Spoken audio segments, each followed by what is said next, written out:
Welcome to Bablu voice channel. प्यारे दोस्तों, खातून खाना बावर्ची खाने से बाहर निकली और ज़ोर ज़ोर से चीख चीख कर कहने लगी, क्या मैं कोई ग़ुलाम हूँ जो मैं हर रोज़ खाना पकाऊं, झाड़ू लगाऊं, कपड़े धोकर इस्त्री भी करूं? क्या मैं अपनी ज़िंदगी से लुत्फ़ अंदोज़ होने का हक़ नहीं रखती? इस दुनिया में सिर्फ मर्द ही क्यों आज़ाद है? ये बड़ी अच्छी बात कही आप। उसके शोर ने कहा, जाने मन, यहाँ तुम बहुत बड़ी गलती कर गई हो।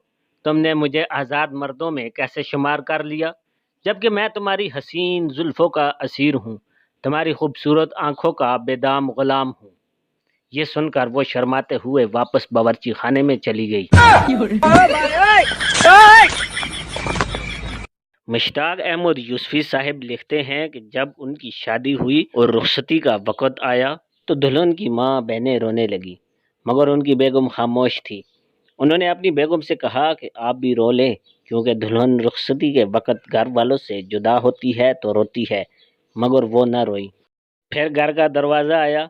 हमने कहा, अब तो आप दरवाजे पर आ गई हैं, अब रो लें, मगर वो फिर भी न रोई। फिर गाड़ी के करीब आकर हमने फिर कहा, मगर वो न रोई और गाड़ी में बैठ गई। और फिर जब हम अपना सेहरा उठाकर गाड़ी में बैठे और उन्होंने हमें देखा तो वो फिर खूब फूट फूट कर रोई।